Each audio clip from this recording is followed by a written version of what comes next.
Queridos irmãos e irmãs que nos acompanham por meio dos canais da Pastoral da Comunicação de nossa paróquia, pequena assembleia ministerial que aqui serve o povo de Deus, no canto, na leitura, na transmissão desta celebração do 5º domingo da Quaresma.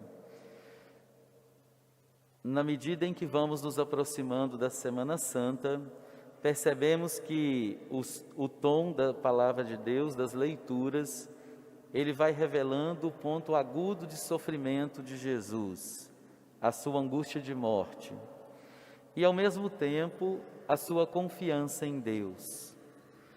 Isso com certeza diz algo para nós neste momento, em que de forma aguda experimentamos também as angústias do tempo presente, as angústias de familiares que trabalham conosco, internados, entubados, a angústia de religiosos sacramentinos com irmãos que também estão à beira da morte com a Covid, enfim, de tantos sofrimentos que às vezes a gente fica até pensando se falamos ou não falamos deles na liturgia, porque parece que já é tanto e que falar fica pior. E aí eu tenho a certeza, quando escuto a palavra de Deus, não, temos que celebrar em meio às dores e tristezas da humanidade. E aí me vem aquela imagem bonita, embora dramática, do Salmo no exílio da Babilônia, onde o salmista, ele canta a dor e a angústia do povo exilado em meio à opressão do algoz que manda eles cantarem os cantos de alegria. E o salmista então diz: como podemos cantar os cantos de alegria em tempos de penúria? Mas eles cantam, não a alegria, mas eles cantam. Então é assim que nós também vamos entrando, meus irmãos, com a condução como que uma bússola litúrgica e de fé, entrando no mistério da paixão e morte de Cristo e ressurreição, para que também nós não fujamos da nossa via dolorosa, também do nosso Calvário, na certeza de que o Senhor caminha conosco. Por isso, sim, precisamos nomear e rezar nessas experiências que atravessamos, de sofrimento, de doença, de morte, de experiências de angústias e incertezas em tantos níveis, como os que vivemos, inclusive como comunidade de fé e como sociedade, com toque de recolhida às 20 horas, com afastamento social já há mais de um ano, com também dificuldades de celebrarmos, tendo agora que nos reunirmos e rezarmos, a partir dessa experiência virtual. Enfim, tantas questões se impõem a nós, para que de fato nós tenhamos consciência de uma coisa: o essencial é a vida, e é na vida que nós nos encontramos todos lutando para viver e sobreviver a este tempo. Por isso, olha que bonito a palavra de Deus vindo ao nosso encontro e nos ajudando a dar mais um passo na fé. Na primeira leitura de Jeremias, o Senhor nos fala por meio do profeta, trazendo essa perspectiva de esperança nos tempos de sofrimentos. Eis que virão dias em que concluirei com a casa de Israel uma nova aliança, não como a aliança que fiz com os seus pais. Essa será uma aliança que concluirei com a casa de Israel depois desses dias. E imprimirei minha lei em suas entranhas, e hei de inscrevê-las em seu coração. Serei seu Deus, e eles serão o meu povo. Aqui está o coração da aliança que o povo hebreu recorda em Jeremias, e que também nós rezamos e celebramos agora na plenitude dos tempos em Cristo, a aliança derradeira. Eu serei o seu povo, eu serei o seu Deus, e eles serão o meu povo. É com essa certeza, meus irmãos, que nós devemos viver os dias que atravessamos. Nós somos o povo de Deus, e Ele é o nosso Deus. Por isso, o Deus desse povo tem um nome, e tem um enviado, Jesus Cristo, e Ele nos ensinou o caminho para vivermos também em nossas dificuldades, em nossos tempos de penúria, de dificuldades, como também nos tempos de bonança, de alegria, onde nós devemos também sempre lembrar e ser agradecidos, porque eles também são bênçãos de Deus. Ou seja, na alegria, Deus caminha conosco, bendito seja. No sofrimento, Ele caminha conosco, e bendito seja, porque não estamos sozinhos. Por isso, com o Salmo 50, rezando mais alguns versículos hoje, nós pedimos a esse Deus que é conosco presença, esse Deus Shekinah, presença, criar em mim um coração que seja puro. E aí eu pensava, meus irmãos, como que podemos ter um coração puro em tempos de tantas enfermidades? E aqui eu não falo nem só do Covid, mas todos os desprendimentos de enfermidade que brotam dessa primeira pedra que rola sobre a humanidade, chamada Covid-19. E aí a impressão que me vem no coração, ou a certeza, é de que um coração pode se purificar também nesses tempos. Nesses tempos de tantas enfermidades, com certeza um coração puro é um coração que volta ao primeiro amor, é um coração que retoma a certeza de que Deus caminha conosco. É um coração de uma pessoa, um cristão que tem a certeza de que tem cruz pela frente, tem calvário e tem morte, mas que também não faltará a última palavra, a da ressurreição. Então, um coração puro neste tempo pandêmico, onde cristãos às vezes se desesperam até contra a igreja por causa do adiamento ou cancelamento de celebrações presenciais, e quase como que esquecendo que Deus está dentro da sua casa, está dentro do seu quarto, está dentro da sua vida. Deus está com você, inclusive com as igrejas de portas abertas para oração individual. Ele está com você em sua família, em sua vida.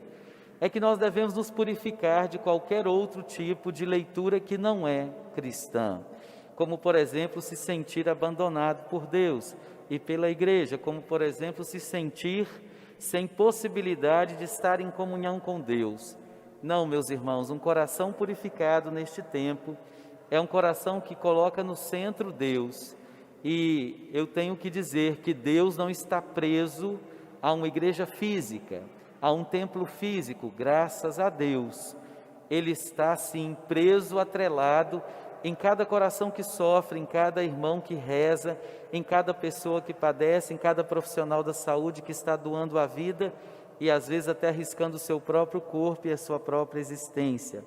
Deus está muito mais neste momento no templo vivo que é cada cristão, cada família, do que nos templos físicos, onde nós não temos a presença sacramental da Assembleia. Por isso, um coração purificado neste momento, meus irmãos, precisa ser um coração alargado, de uma leitura de fé que vai além do tocar e do ver. Por isso, fujamos da tentação de Tomé neste momento. Eu só acredito se eu estiver na igreja. Não, eu não posso crer se eu só estiver na igreja sentada com a celebração presencial. Isso aqui precisa ser transformado num coração mais oferente, um coração de fato que consiga ter a certeza de que apesar de toda dor e sofrimento que é não estar presencialmente na comunidade, este momento se faz necessário e ele vai estar dentro da sua casa. Por isso que Deus nos purifique e tenha piedade de nós, como nós rezamos com o salmista, dessas visões estreitas, reducionistas, que não alcançam um Deus que é muito maior do que uma presença em um templo físico. E com isso eu não quero minimizar a importância do templo, até porque não há comunidade também que se sustente sem a constituição presencial. Mas nesse momento é essencial preservar a vida. A mesma capacidade que nós temos de lutar pela vida na sua concepção, sendo contra o aborto. A mesma capacidade que temos de enfrentar os desafios também da sociedade, lutar pela vida no seu declínio, sendo contra também qualquer tipo de morte que vá contra a natureza. É disso que nós estamos falando, de sermos também a favor da vida e contra a morte. Então, neste momento, medidas estão sendo tomadas para defendermos a vida. Que Deus nos crie esse coração puro e capaz de ter essa visão ampla e generosa de um Deus que caminha conosco. Por fim, na segunda leitura da carta aos Hebreus, nós encontramos também uma oração que nos ajuda muito a rezar neste momento.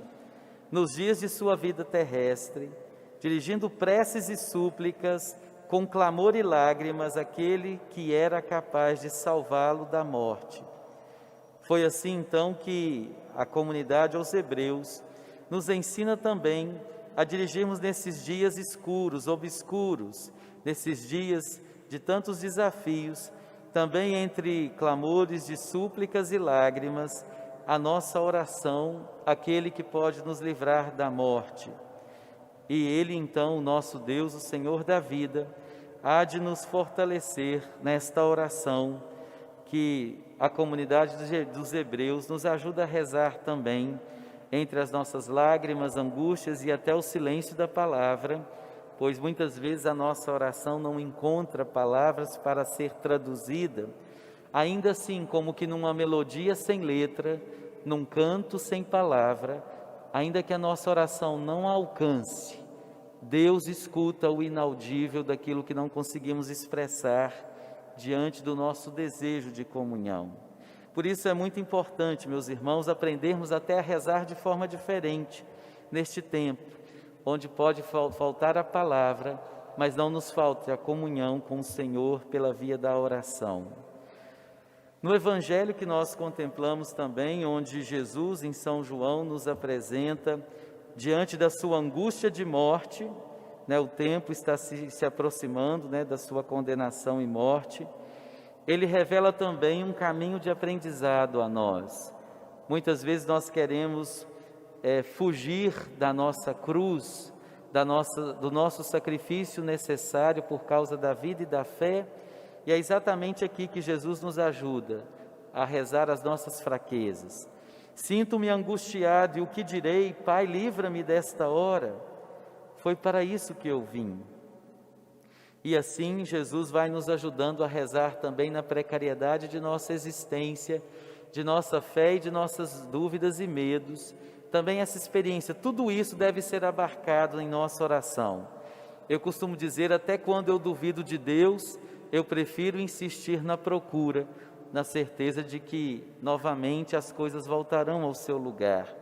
Por isso, até quando a gente não sente Deus, ainda aí rezemos a ausência dessa experiência humana diante de Deus, como nos ensina também a Santa Teresa de Calcutá, a Madre Teresa de Calcutá, irmã Dulce. Ou seja, um dia Madre Teresa de Calcutá dizendo, em alguma entrevista, sobre a sua experiência de Deus, e para surpresa dos cristãos, essa mística contemporânea, ela dizia: se um dia eu for santa, serei a santa das trevas. E aí depois ela explica o que é essa expressão pesada. A santa que viveu muito mais a desolação do que a consolação espiritual. A santa que viveu muito mais nos caminhos obscuros de sacrifícios da humanidade, de rejeição dos últimos da sociedade, do que entre as mesas fartas das pessoas com a sua vida digna.